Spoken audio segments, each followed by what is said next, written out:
Do you remember in the lecture series just before this class began, I spoke of the essentials of prayer.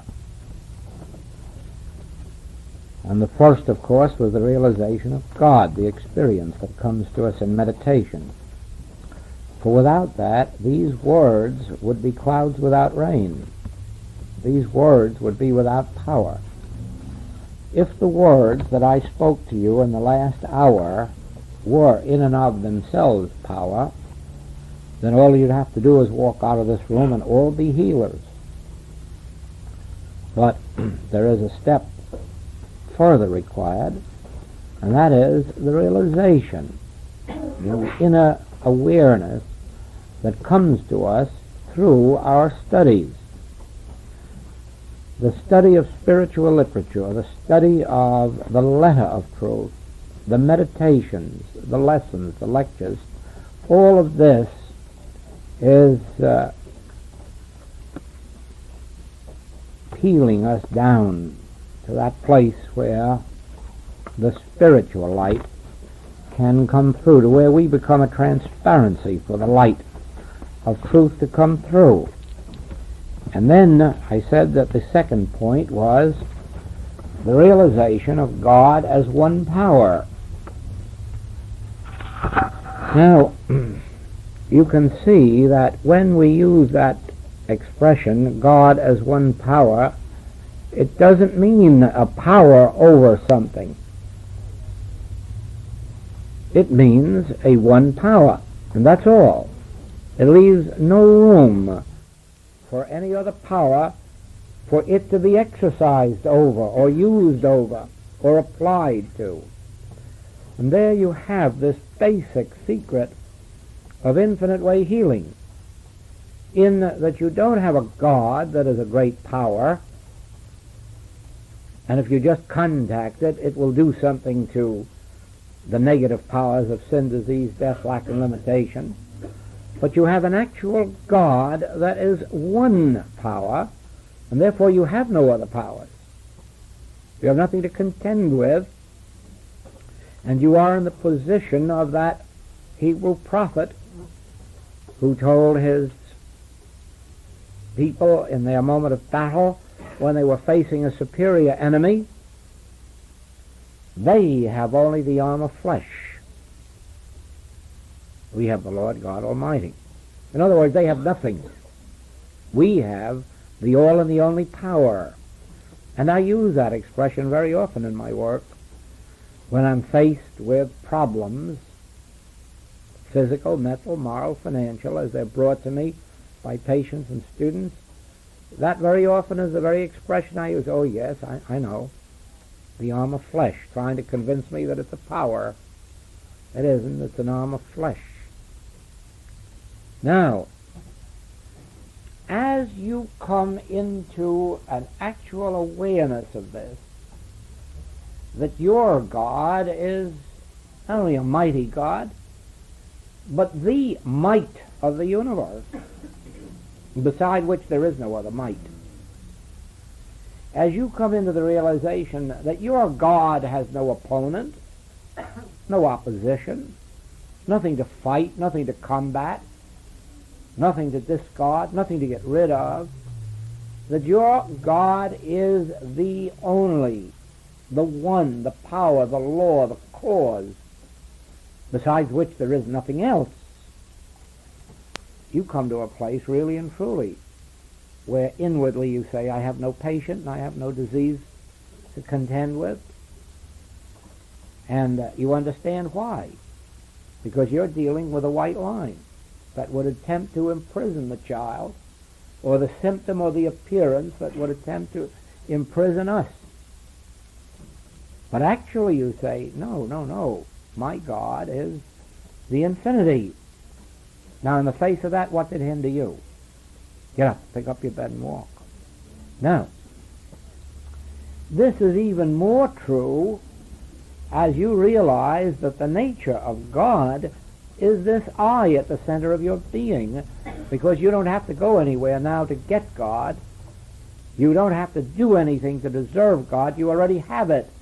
The eye of your being, and it already knows your need because it is infinite intelligence, and because it is divine love. It is its good pleasure to give you the kingdom, and you relax and you let the God that is always functioning continue to function, and then in that realization all of these white chalk lines begin to disappear out of your life, because they're not there as barriers, they are there as appearances.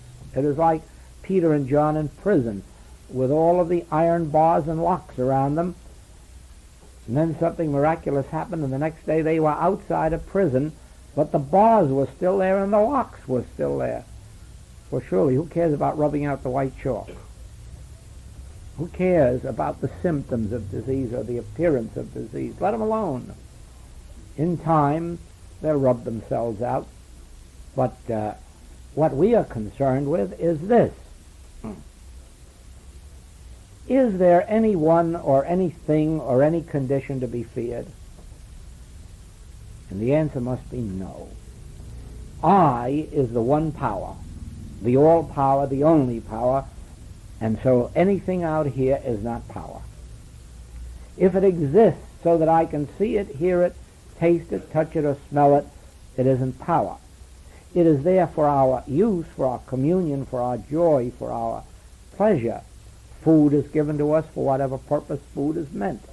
Entertainment is given to us for whatever part entertainment can play in our experience. Education is given to us for whatever wonderful thing can do. Music, art, literature, all these things exist for our joy, but not to have some effect upon us. Any effect that we want is to come to us from the I within our own being, the God of our being, that which is ever present where I am.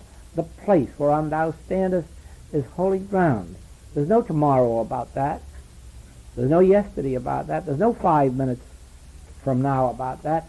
Now, the place whereon I stand is holy ground. And you know that in the wisdoms of the infinite way, it tells us that we're never really in heaven as long as we have a desire. Even a desire for health will keep us out. We're only in heaven in the realization that now am I the Son of God. Now I and the Father are one. All that the Father hath is mine. The appearances may not testify to that at the moment, certainly not. That's why we are in this room. That is why there are so many truth students in the world. That is why so many of the religions are beginning to investigate truth teachings and spiritual healing, because the appearances are all against us. Appearances testify to two powers, and the churches have perpetuated that by having a God and a devil. And then metaphysics came along and perpetuated it by having immortal and mortal. And some of them even went so far as to have truth over error. Always perpetuating the power of God and the power of evil. When you come to the infinite way, you have to choose this day whom you will serve. And our service is a devotion to the God that is infinite, besides which nothing exists that needs to be wiped out or destroyed.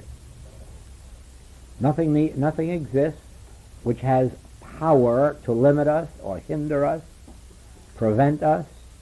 What did hinder you? Since God is in the midst of you, an all-knowing mind, a divine love, an infinity of power, the only creative influence or principle in the entire universe, and it's all closer to you than breathing and nearer than hands and feet. Now, if you speak of this to others, I can assure you that you lose it. You might just as well plant a wonderful garden And then every day bring your friends in and dig it up and show them the nice seeds planted there in fertile soil. And then expect that someday you're going to have a crop. This truth that you're receiving in class, or that you're reading in the books, isn't really truth at all. These are seeds of truth.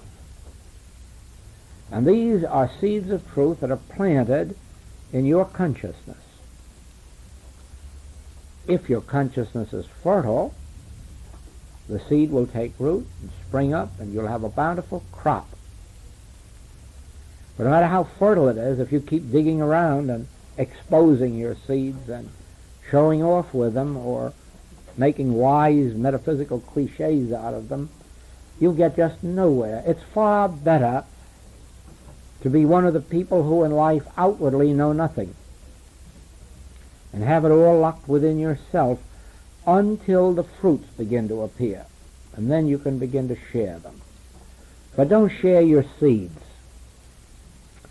and don't promise your crop until you've got it, and don't even let anyone know that you're expecting a crop. They may try to get there first. There was an experience I had here in New York. No, out here, this is Chicago. But in New York, many years ago, there was a lady there who was having some measure of trouble about supply. And as the winter was coming on, she felt the need of a heavy cloth coat with a fur collar. But they were too expensive at that time. And so she was waiting for a sale. And lo and behold, Macy's came out with a sale one day with these very heavy coats with fur collars at only $149.99 or 97. And that was the very price she was hoping for. And so this dear sweet thing went to the telephone and told every friend she had in all New York about it. And it was 4 o'clock before she got to Macy's, and by that time they had none left. And I think sometimes that happens to us. We catch some grain of truth, and we're in such a hurry to share it with the rest of the world that we forget that it isn't fruit at all. It's a seed. The crop hasn't come through. When it does, I have seen from our coconut trees in Hawaii, you can pluck all you like. And the more you pluck, the faster they grow. And I've seen in this life of mine, in this work, that I can share as much as I like. And it just seems that the next time there's a class or a lecture, there's more there. But I really believe it's because I sat for 16 years waiting for my crop to appear. For 16 years, I did the healing work without teaching. Never lectured once, never taught, just sat still and healed for 16 years until I was sure that those were real coconuts coming out and not just artificial ones. And so I have been able to go through these 10 years of teaching and find some very rich fruitage, not only my experience, but in many of the students. I'd like you to see a little bit of that. This whole magazine, published in Australia, is dedicated to the Infinite Way, and the whole magazine is made up of Infinite Way articles. Now, isn't that something? Went into 5,000 homes in Australia, carrying the whole message of the Infinite Way, or rather, the whole magazine, the message of the Infinite Way. And today in the mail comes this from Upper Egypt in Cairo, Upper Egypt, and it is a colored pastor who has been using the Infinite Way writings for over 2 years, and now he writes to tell me that he just received the Master Speaks Consciousness Unfolding, the Secret of the 23rd Psalm, Spiritual Interpretation of Scripture. Surely my heart is filled with thanks and gratitude. Way out there on the Gold Coast of Africa, and no, this is Upper Egypt, but we also have it on the Gold Coast. That is the fruitage that has come out of this, but the fruitage has come for this reason.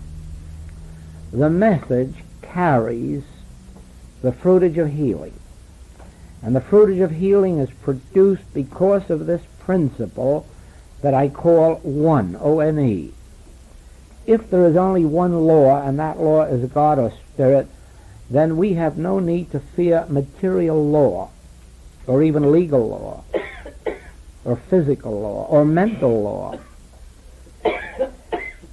If the principle of one is true, and the one is God, and the God is Spirit, then there are only spiritual laws, spiritual lives, spiritual beings, spiritual substance, spiritual homes, spiritual families, spiritual good. And so by abiding in that one and not having another that has to be destroyed or risen above or healed, but living in that one, we then come to the appearance and we can say the arm of flesh, the chalk mark, the appearance, the diagnosis, that which would hold us in bondage, but we come right back to the Master. What did hinder you? What power is there apart from God? And when you come to this principle, you've got the whole secret. Not only the secret of healing, but it's the secret of harmony in your life, because you don't have to battle men and women anymore. You don't have to battle conditions and theories. You are carried through life as with a rhythm. You're carried through life almost on a beam of light, and all of these things that you're supposed to do, He performeth. That I at the center of your being, that infinite invisible that works while we sleep, that infinite invisible that goes before us and prepares the way for us, makes the crooked places straight, makes thought receptive and responsive to what we have to say, as long as what we have to say is love, as long as we're not trying to get something, exchange something, sell something, barter something, seek recognition, reward, thanks, as long as we have only the desire for this serving. Many of you have had the experience yourself in either your business life or other ways, that when the idea came to you that you weren't out trying to earn a living, but that your life was a devotion to whatever you were doing at the moment, the living was coincidental. It was a natural reflex action of what you were doing. But if your motive was to make a living, you've got a hard job. And it's no wonder that you get sick on the job many days and don't want to go, if you're just going to make a living. But if you have found something in your work that is in the nature of a service that you can perform, never again will your business be a burden, and never again will it be a failure, because it is only a failure in proportion as the object of it is to make money or to make a living. Then there can be successes and there can be failures. But when we have found something in which we can put our heart, in which we can give some measure of service, and as our brother Lawrence told us, even if in the beginning it's scrubbing floors or peeling potatoes, if we can find that doing that is a service to somebody, it will lead us on to higher forms of activity.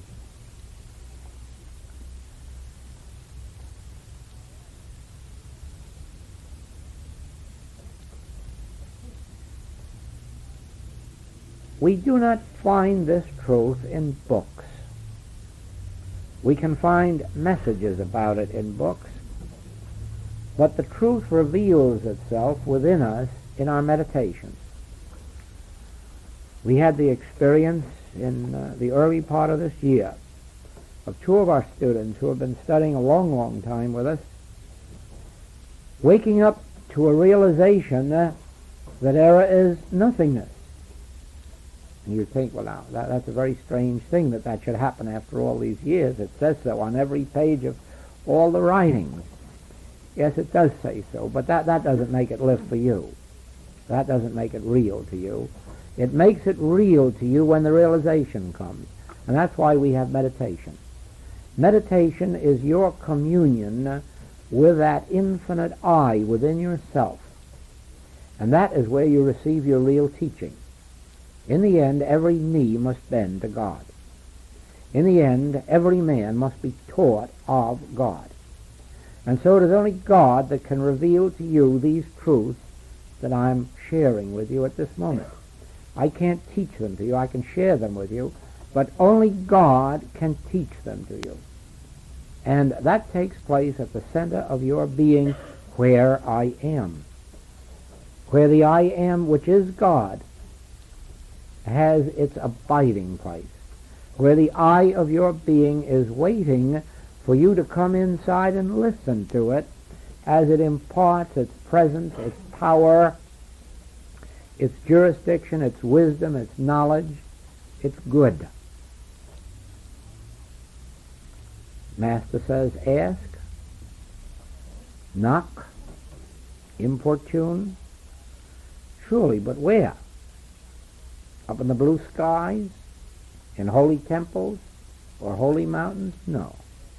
The kingdom of God is within you.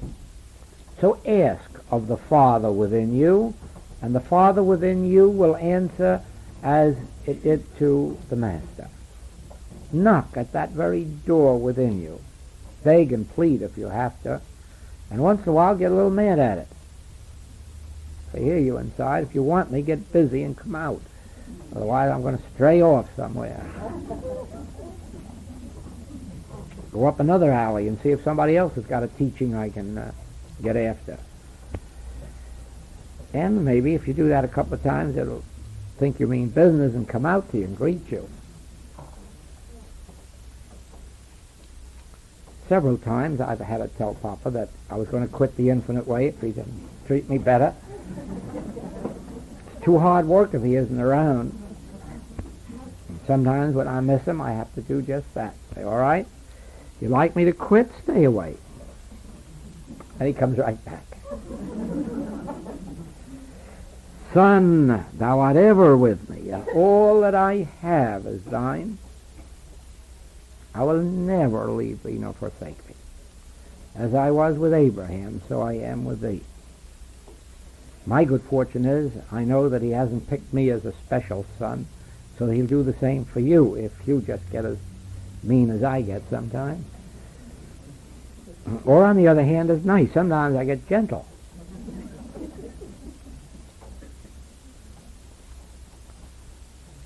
Somehow or other, everyone has to commune with their own inner being, for that's where God is. Sometime or other, everyone has to leave this world. Go into their room, bedroom, den, library, whatever room, kitchen, bathroom, whatever's available, and just be determined that you're going to have the next 10, 15, 20 minutes in that inner communion. And if nothing happens, you try it again a few hours later. And keep it up until something does happen, for it will happen. If you knock, if you beg, if you plead, if you ask, it will be given to you. It'll be opened unto you. But because of the thousands of years in which we have been looking outside ourselves, we've been looking to bread for food. We've been looking to money for supply. We've been looking to friends for pull and influence. And we've just set up a sense of separation between ourselves and the Father within, whose function it is really to support us and maintain us and sustain us. I know the men like to hear this, that their wives shouldn't look to them for support. They have a God the same as we have. And they all ought to be supported by God. Of course, if we have something, we can share it with them, but that should be our pleasure, not our duty.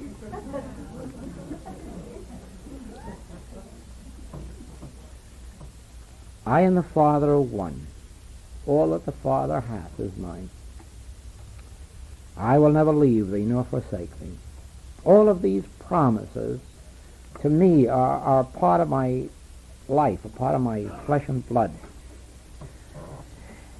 And I found them in this inner communion, and then I found them in the Bible, and I have found them in the mystical literature of the world. There have been dozens of people who have known this. The saddest part of mystical literature is this, that these great wise men and women found so few who could accept it and who could believe it.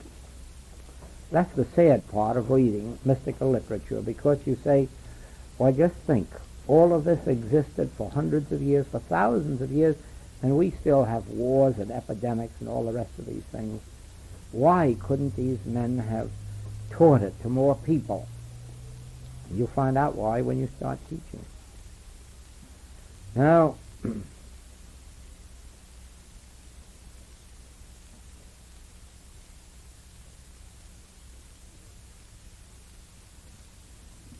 this you will not likely find in any other teaching. I haven't found it in any. But it forms part of the very essence of this work, the very nature of this work. Probably it is what constitutes the fact that there is an infinite way teaching. You are infinite. I am infinite. There is nothing that can be added to you, and nothing that can be taken from you. The infinity which is God constitutes the infinity of your being. It isn't that you of your own self are infinite, otherwise there'd be 4 billion infinities in the world.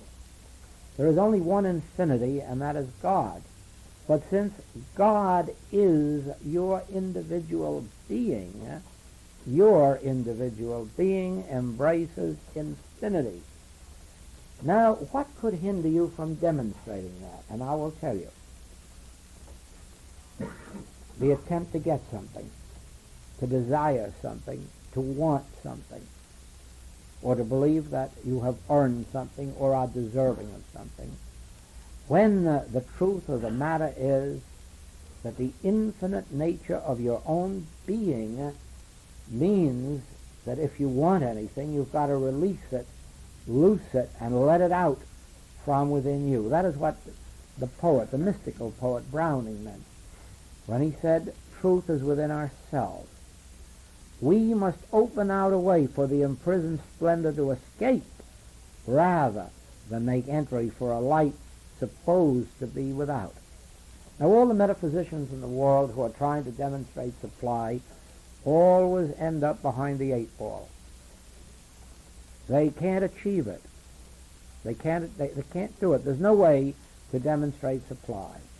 No one can do it.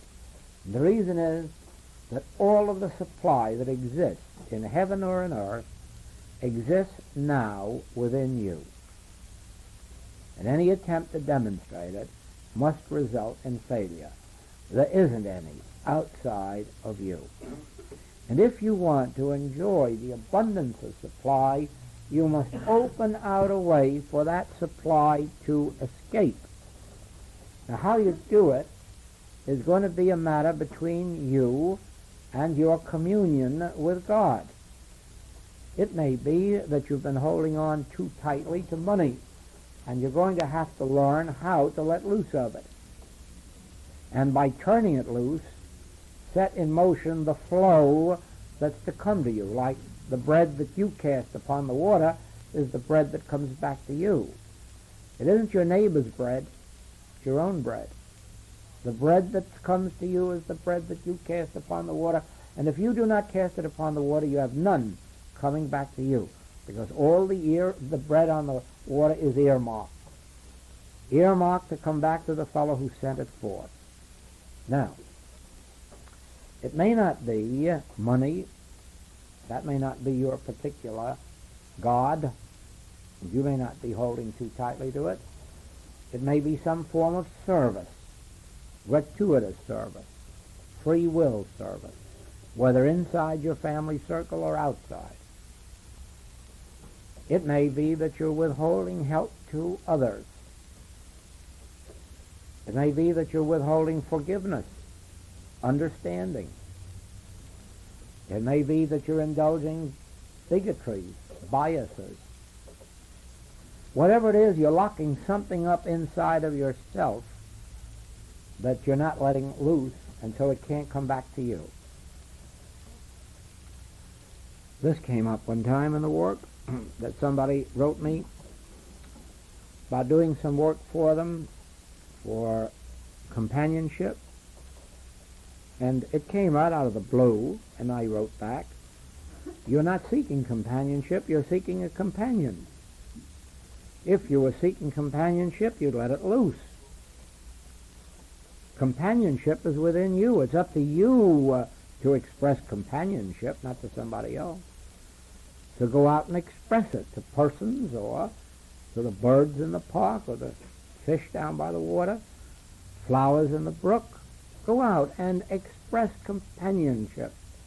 Give out the qualities of companionship, of love. Then you'll find the companion you're seeking will come to you. But don't seek a companion, because in and of itself you may not get it, and if you do, it may be the wrong one. But if you're seeking companionship, don't pray for it. Go out and express it. It's within you. So it is. You know that many of us are seeking forgiveness for something or other, and the chances are it's not going to come. Certainly it isn't if we sit and wait for it. The only way we are going to be forgiven is in proportion to our ability to forgive. Every time you voice the Lord's Prayer, you put one of those white chalk marks around yourself. Forgive us our debts in proportion as we forgive our debtors. Now, you got a nice white line there. How are you going to jump across it? You put it there yourself.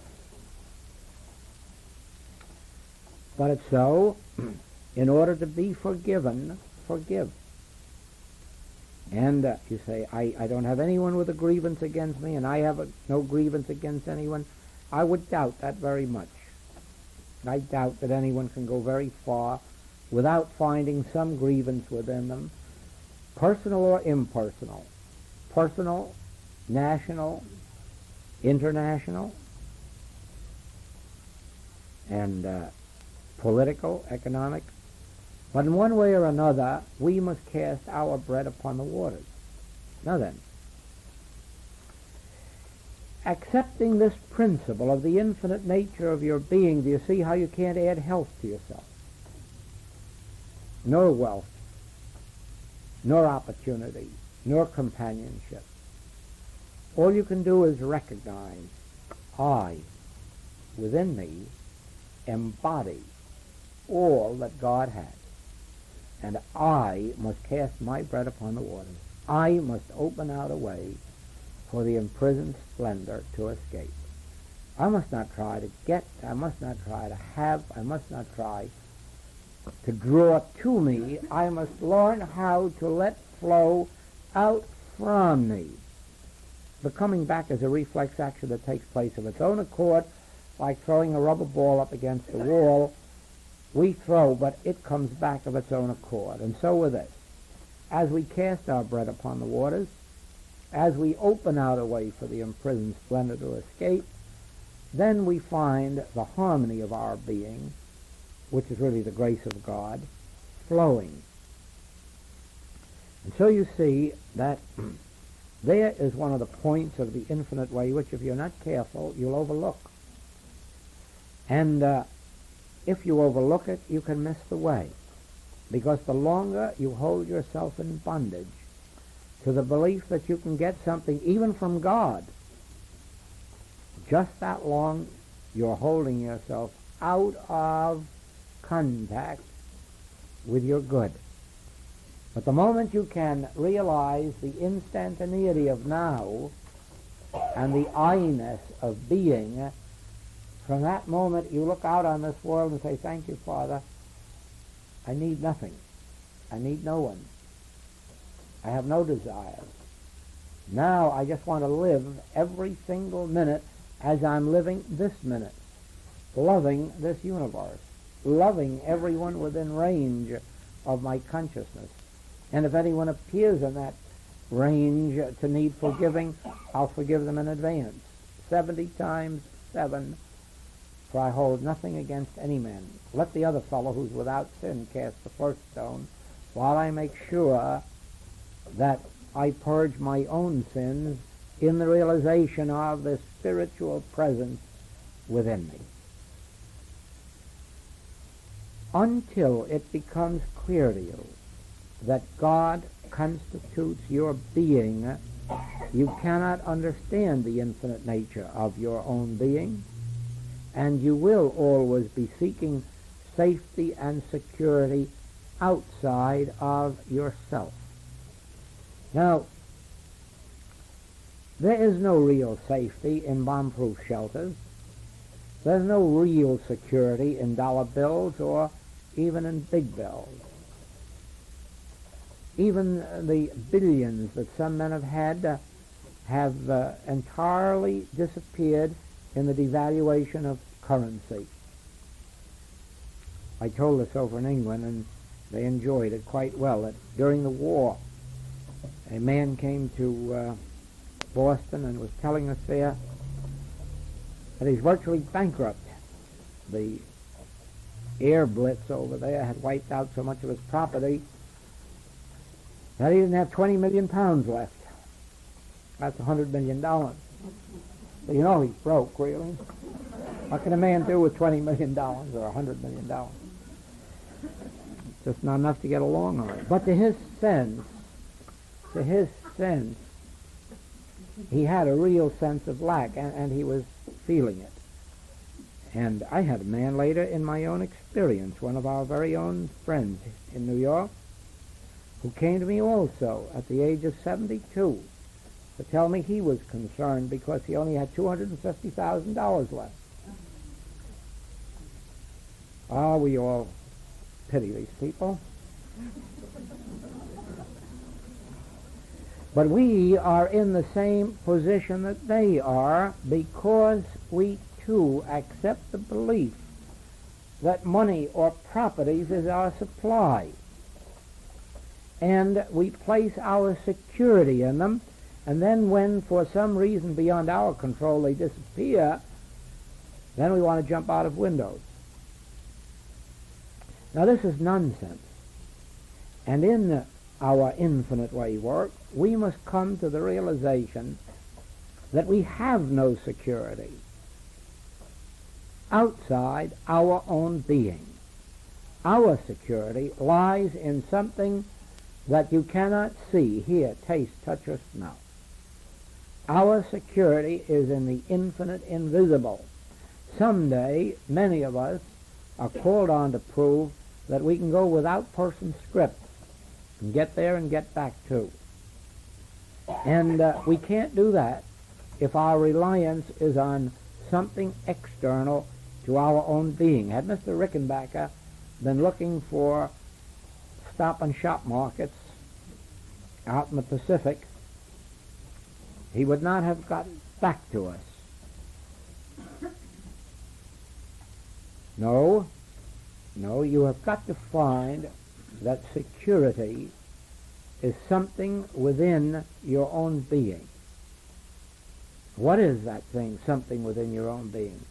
The truth that God constitutes your being.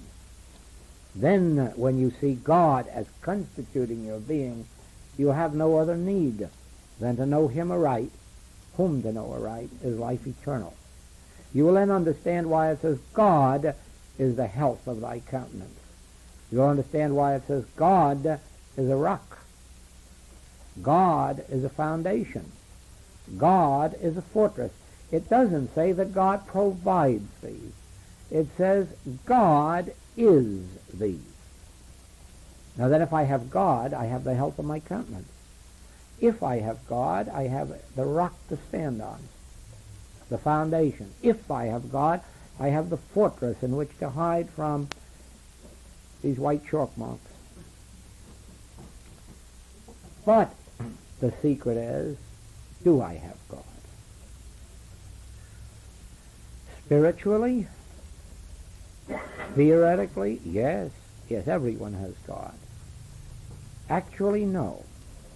No, there'd be no sin, disease, or death in the world if everyone had God. They merely have God as a potentiality, as a possibility, as a spiritual truth. But having God means consciously to know Him aright, consciously to tabernacle with God, consciously to commune with God, consciously to know God as the very eye of your own being. Now, having that, You have a fortress, you have a rock, and you have a foundation. You have the help of your countenance, and you have the source of all supply. That is why Moses could witness manna falling from the sky when he needed it. That is why Elijah, out in the wilderness, could have ravens bringing him food, or a widow sharing that little bit that she had. Or wake up one morning and find cakes being cooked right on the stones in front of them. Out of what? Out of nothing. Out of nothing visible or tangible, but out of his consciousness of God appearing as the substance and form of life. Out of his communion with God, God appears as a raven bringing food. God appears as water out of a cloudless sky to the Rickenbackers. God appears as birds coming down sitting on his head. God appears as fish jumping up out of the water into the boat. Having God, we have all. But the world is drowning itself, losing itself, in such nonsensical statements as God is all, and God is ever present, and God will take care of this, and God will do that, and God doesn't do it at all. It is only in proportion to the God experience that it happens. 1,000 at thy left shall fall, and 10,000 at thy right. Doesn't that show you that the world hasn't all got God? The Master says, if you do not abide in my word, let my word abide in you. You'll be as a branch that is cut off and withereth. Doesn't that show you that everybody hasn't got God? In spite of God's omnipotence, omnipresence, and omniscience, only those have God who dwell in the secret place of the Most High, who abide in this word and let this word abide in them, who consciously bring this truth to remembrance morning, noon, and night, praying without ceasing. They have God consciously in experience, and therefore they have the health of their countenance, and the rocks and the fortresses and the high towers, and manna falling from the sky, and so forth and so forth and so on. Nothing is withheld. Nothing is missing and nothing is absent from the person who has achieved God awareness, God consciousness, Christ consciousness, God experience, inner communion with God. Nothing is withheld from such. But the rest of the world, don't be surprised at watching the 1,000 fall at your left and the 10,000 fall at your right. Don't be surprised. They are branches cut off from the source, and they may live there 80 years and 10 and wither away. But it won't even be a joyous 80 years and 10. Joy doesn't come from externals. Joy doesn't come from having things. There are too many people that have too many things and have lived to tell us that it didn't bring them joy. Matter of fact, we had a man here in the States, in New York, who achieved the great distinction, 50 years ago, of having $100 million and being so miserable that he wouldn't die until he gave them all away so he could get into heaven.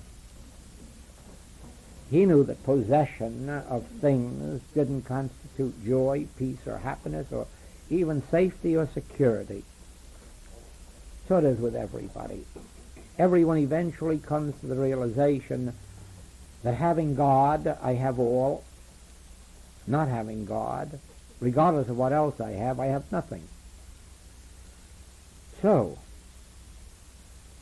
the attainment of God comes to us through our abiding in the spiritual literature of the world, our meditations, our inner communions, and we hasten it through an understanding, even though at first we have an intellectual understanding of the nature of God as one.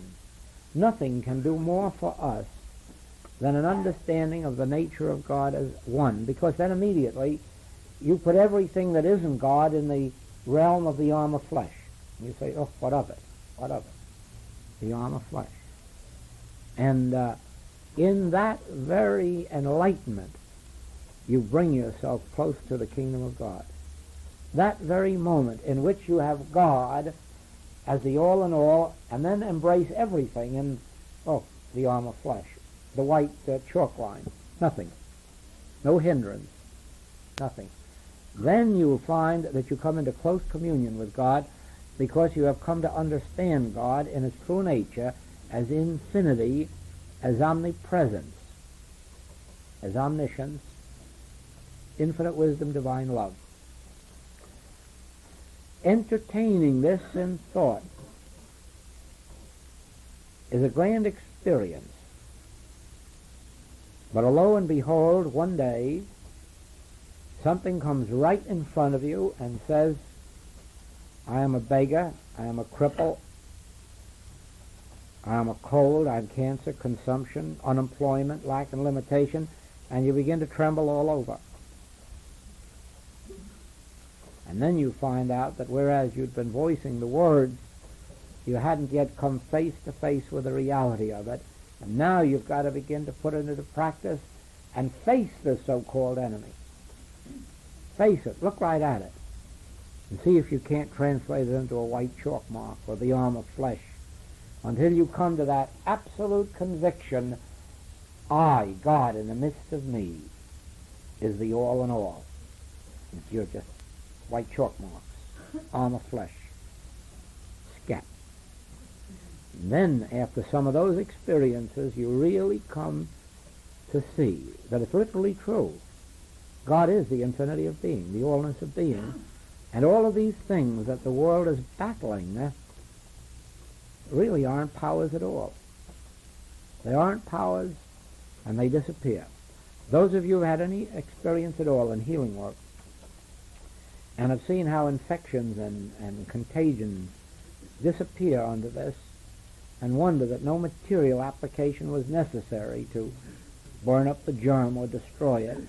Once you've seen that, then you know. I saw it for the first time in World War I, when the boys were dropping all around us with flu, and the Christian Science chaplains would come in and just raise up one after another. Those germs had no more power when they came around than if they'd been drops of water.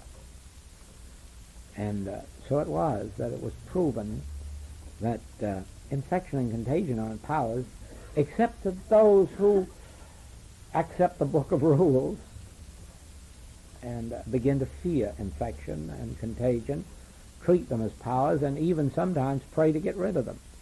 Stop all that nonsensical praying. God isn't going to do a thing to infection and contagion. You are, by realizing the nature of it as an arm of flesh, as nothingness. You are, by not dishonoring God and believing that there can be a great, good God and some other power that you have to fear. So it is. So it is. In meditation, those experiences come, the experiences of light, of an inner release, and you really do look out on the world and say, oh, you devils out there, why don't you come rushing at me now? I'm prepared for you now. Because you know that they would dissolve the same way darkness dissolves when you turn on the light. And so when you are in those exalted moments, you can just invite all the lions and tigers into your consciousness, knowing that the light that is there will dissolve them as error and reveal them in their true nature.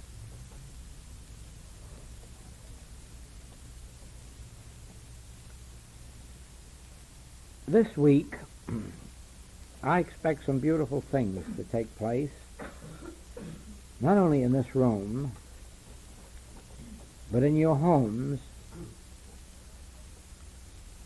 in your families, in the experience of those who may be coming to you as patients or students. Because I confidently hope this week that there will be a tremendous surge of this awareness within us of the true nature of God. and the realization that we really have been fearing to step out of these white chalk marks. And now we're ready to get up and go. And the best way to do that, as we realize the problems that are facing us or our families, our patients or our students, is to begin one by one to recognize them as chalk marks. Don't try to erase them. See them as the arm of flesh, nothingness. And you know, that arm of flesh is an interesting thing. We've had that many times in our lessons. Here it is. Here's that arm of flesh. It is not a good arm, and it is not a bad arm. It is just an arm.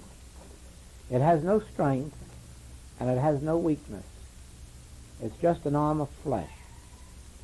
If this arm is to go up or down, I have to do it. The arm can't and won't.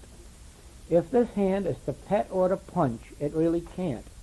I can. This hand is only the instrument for I, for me. This is a dead arm. It can't give and it can't withhold. I can. It can't. It's a dead arm. Therefore, let nobody fear this arm, for it can do nothing. Nothing. Look to me and see what I'll do with it, but don't be concerned about it. Now go over your whole body. Liver, lungs, heart, kidneys, stomach, and look at it the same as you look at this and say, well, just think I've been fearing you. And you're as dead as this arm. You can't pain, you can't give pain, and you can't give pleasure. You can do nothing. I can, but you can't. You're just nothing, an arm of flesh. And watch what that does to your entire experience and to the problems of your friends and patients when you begin to understand that all they're presenting to you is an arm of flesh that can do nothing. I can, but just think, I is God. So I isn't going to do any evil thing. I is God. And always remember that I in the midst of you is God. And it governs the organs and functions of your body. You don't, and matter doesn't, and food doesn't, exercise doesn't. I do. Matter is dead. The body is dead. Food is dead. I give life. I give life by knowing that I in the midst of me is mighty. I in the midst of me is God. I in the midst of me is the creative principle of this earth. And it's the same I, whether you say it or whether I say it, because there aren't 4 billion eyes. There's just one eye looking out through your eyes and mine. The same one infinite, eternal, spiritual principle is in the midst of all of us. But we have been fearing this arm, this hand. Will it pet? Will it punch? Will it give? Will it withhold? Only we've been saying Joel, Bill, Mary. Nothing to it. I alone give, and I is God. And it is I through you that gives, and it is I through me that gives unto you. It's God at this moment that is giving this message to you. God, the I of my being, is giving this message to you, and it hasn't the power to withhold it, even though some of you may believe you're not yet ready for it. And there's nothing that you have that belongs to me that you have the power to withhold, because you don't give and you don't withhold. I give, and I is God. Do you see that? And there's the secret of the infinite way. Never believe for a moment that any person has power, or any body has power, or any thing has power, or any organ or function has power. It's the arm of flesh. But I am the life. And I am the way, and I am the truth. And I am the resurrection. And I am going upstairs.